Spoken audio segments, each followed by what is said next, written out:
Dave Breakenridge, and this is Under the Dome.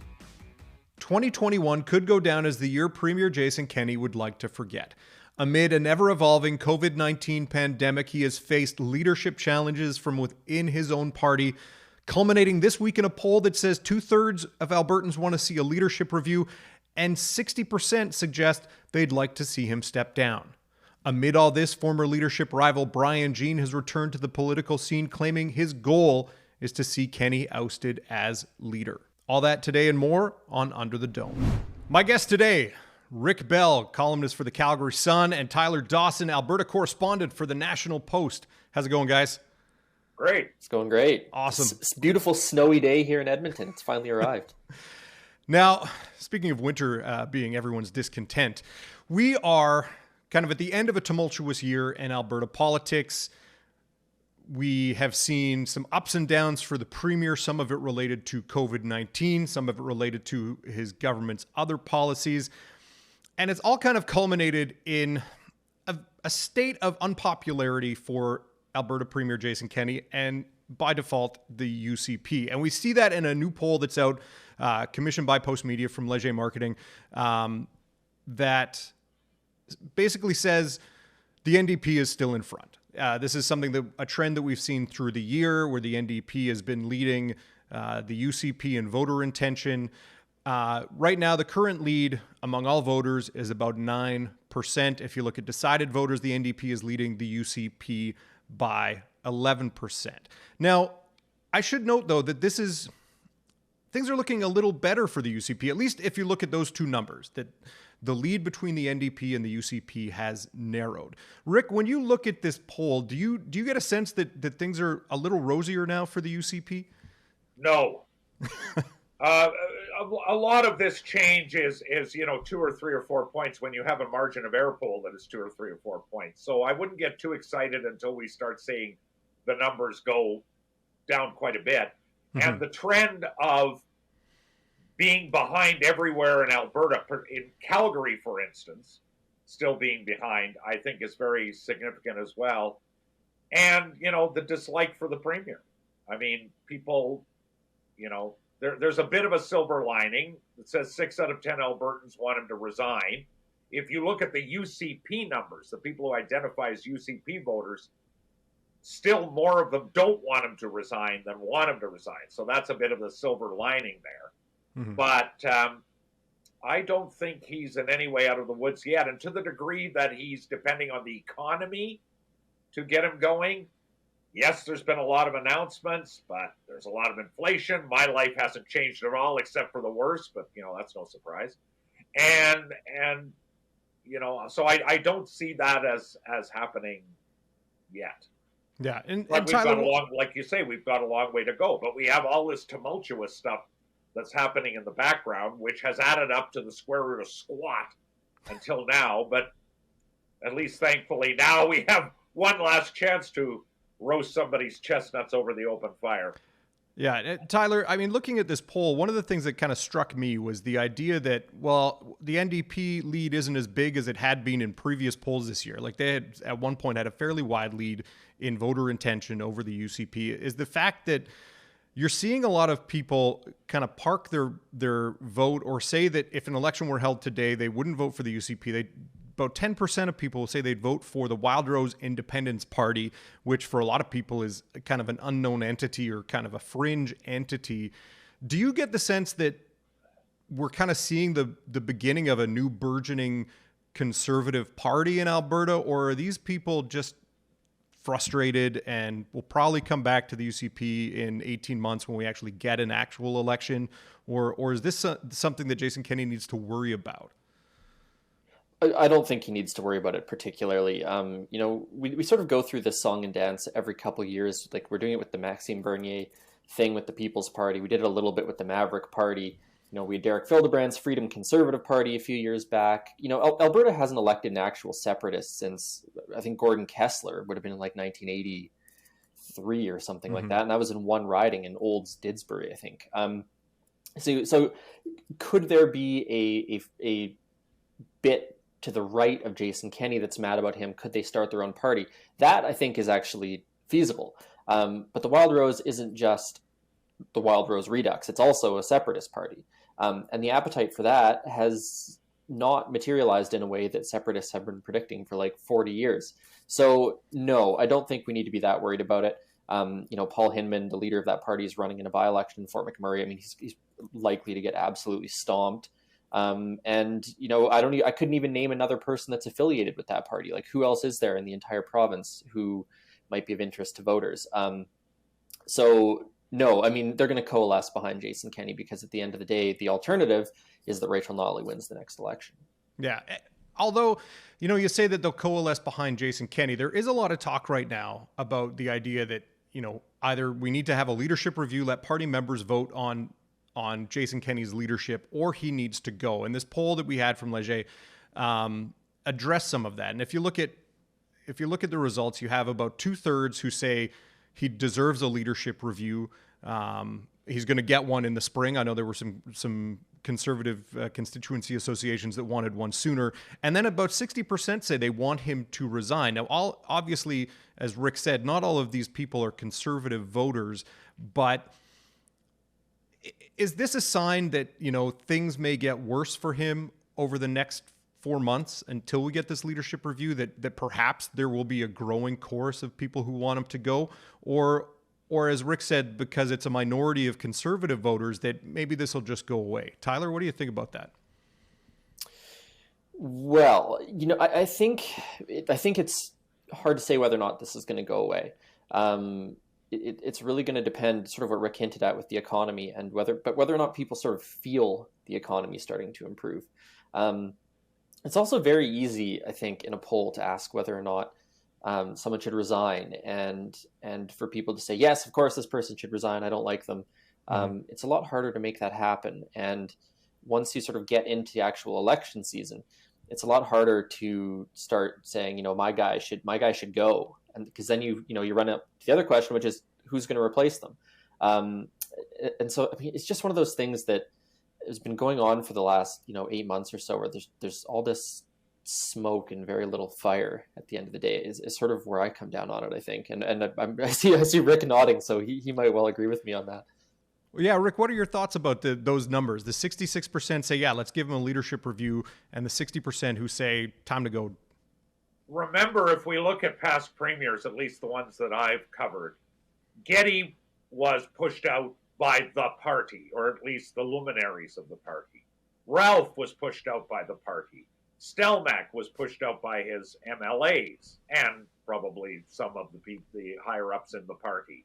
Redford was pushed out by the party. So there's a tradition of, it's really the party. It's not what Albertans, those changes happened. It's the party that did all of that. And then finally, in the election that Rachel Notley won, it actually was Albertans who did that. But I think Tyler would agree with me that we have heard all about the demise, the political death of Jason Kenney for quite a while. When Todd Loewen and Drew Barnes were kicked out, we were told, I think Tyler probably was as well, that there might be a few who follow, and they could have sort of a little caucus of UCPers who aren't Kenney UCPers. Didn't happen. Then we were all gathered outside Calgary's McDougall Centre, and all the microphones were set up for the famous motion of non-confidence by the caucus to Kenney's leadership. Didn't happen. Then we were told there was going to be mayhem at the UCP convention, people walking out, people turning their backs, people not applauding at the final standing ovation, people maybe booing, people having impromptu scrums in the hallway saying that Kenney had rigged the whole convention. What happened? The square root of squat again. And Kenney emerged at the end of the day happier than a child at Christmas time by the tree. And then we were told there was 22 constituency associations that would get an early leadership review and might get it with one member, one vote, and might get it audited by an independent auditing and accounting firm. That didn't happen. So all of these things, we're going to get him. We're getting Kenney this time. It's becoming a bit like the boy who cried wolf. And that's why I think people find the Brian Jean story interesting, because just when we thought all the Hail Marys had been said and none of them had been answered, we get one more long bomb into the end zone before that. But yeah, no, I mean, this whole story has been, I mean, I could see how Kenney might say, hey, the economy gets better. There's a critical mass of people who hate the NDP or are scared of the NDP. So maybe I could get in with that. And by the way, the critics of me are kind of wimps. Anyway, it's big hat, no cattle.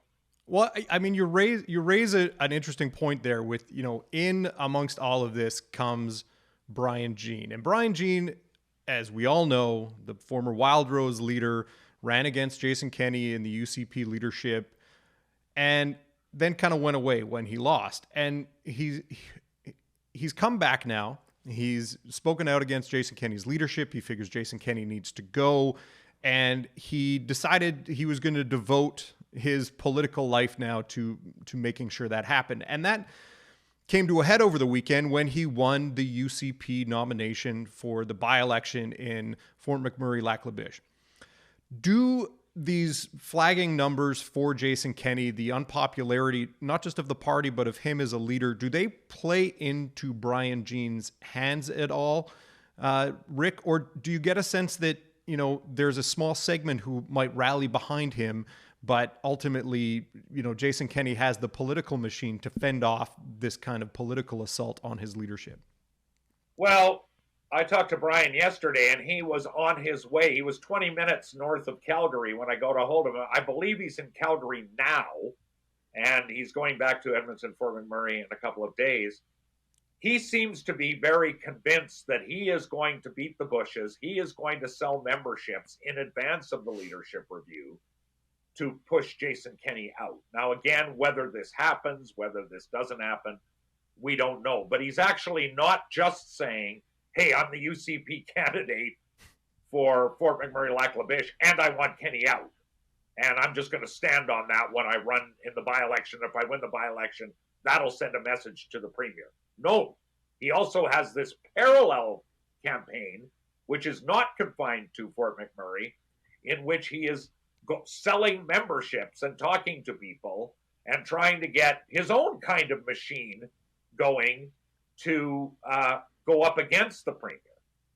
So there's actually two things happening here. One, as I say, which has to do with his by-election, but he's going to be touring the province from now until the leadership review, trying to sell memberships. It does keep the story alive.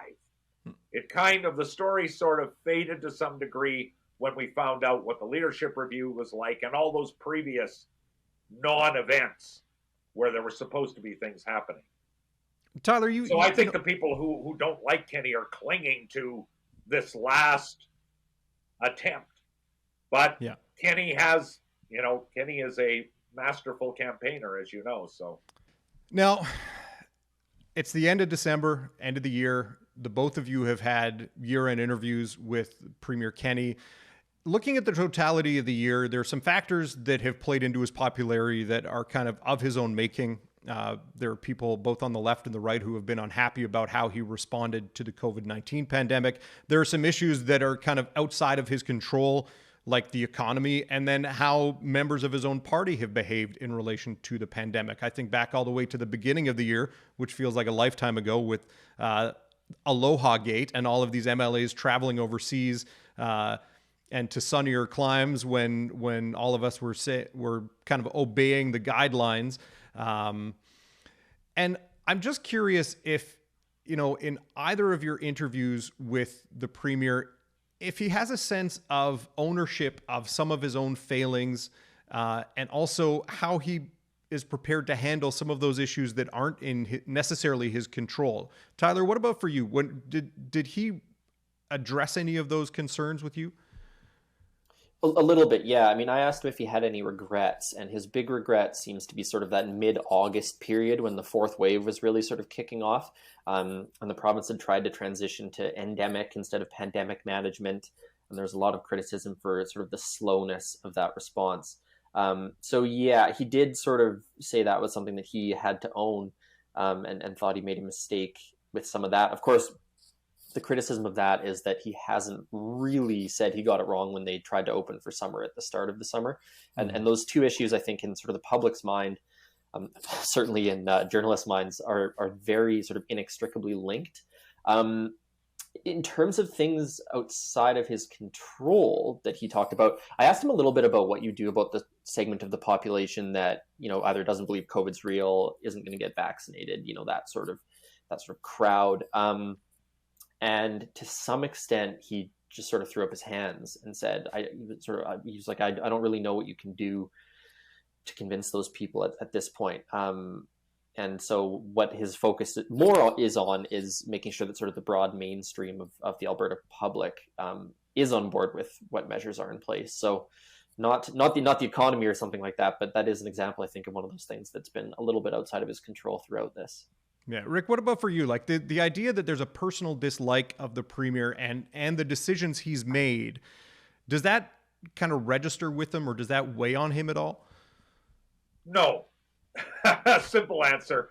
I mean, if you ask him, if you prod him, as I'm sure Tyler did and I did, about, do you have a regret? Mm-hmm. At least in my case, he took a long time to think about, did you make a mistake on anything? It wasn't like in the old Ralph Klein days, we were always used to him coming out and saying, oh, I stepped in a snake on that one. I screwed that one up. There was no voluntary kind of confession. This was a confession. He's a good Catholic boy like me. So, when you go to the confessional, you're supposed to tell the priest your sins. It's not the priest supposed to say, come on, you got to have one sin. Come on, tell me something.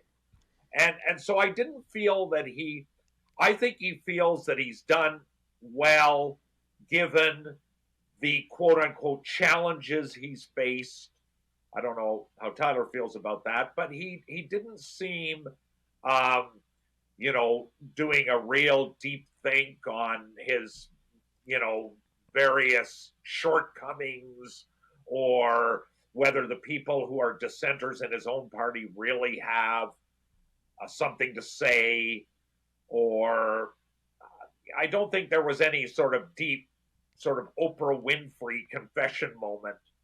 At least for me, I just don't think he either wants to go there or can go there. Maybe he's not the kind of person who can say, you know what, my name is Jason Kenney and I screwed up. Maybe he's not the guy who can do that. I just don't think he is that person. But if you ask him and you press him, he will give an answer. But do I think he's having sleepless nights in his condo thinking about even COVID? I'm not sure. Now, looking ahead, we're about 4 months out from the leadership review, and then a year and 4 or 5 months away from the next general election.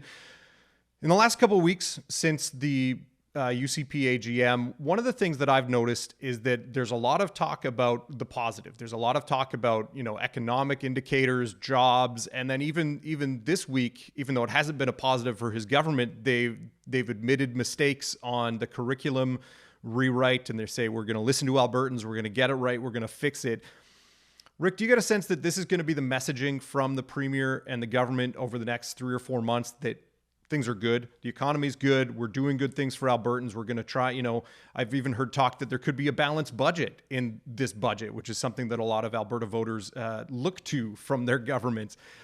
Is that going to be the messaging heading into the leadership review, is how great things are in Alberta? Oh, absolutely. And he has said on the record more than once that he actually believes things will be better than even observers have been saying, other observers. So, of course he's going to do that. And he's going to rely on the fact that he believes that there are more people who are sort of at some level self-identified or self-styled conservatives rather than, self-styled progressive voters.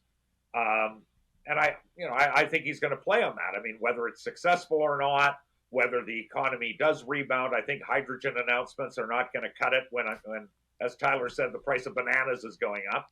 Is there a risk with some of that, Tyler? The idea that, he's talking up good news, but at the same time, we're still dealing with the COVID pandemic. We could see a fifth wave depending on what happens with the Omicron variant. And the idea that, the economy may not recover as fast as he wants, and we are seeing creeping inflation across the country. There's a risk for sure, but I'm not sure what other play he has at this moment other than to try and sort of make that pitch happen.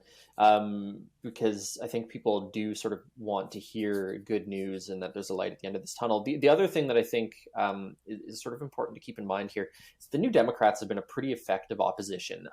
They've hammered his government on everything, not just the pandemic, but like almost every piece of legislation, all that sort of stuff. So when you look at something like the daycare deal, for example, with the federal government, when you look at something like backing off on the curriculum, those are things that blunt the New Democrats' attacks a little bit. They can maybe in a few months' time or in a year's time say, we push them to back off on some of the stuff in the draft curriculum. We push them towards a daycare deal. They can sort of say something like that, but it does blunt the attack that the NDP might otherwise make about them, not securing a daycare deal for Alberta parents and things like that. So I think that's probably, part of the tactical shift as well is it's not just, trying to find some good news amidst the pandemic. It's also trying to, maneuver politically a little bit to blunt a little bit of what the NDP is able to do. And with that, we'll leave it there. Tyler Dawson, Rick Bell, thanks again. Merry Christmas. That's all the time we have for On Under the Dome. Don't forget, you can find past episodes at edmontonjournal.com/underthedome, or you can hit that subscribe button on YouTube. I'm Dave Breakenridge. We'll see you next time.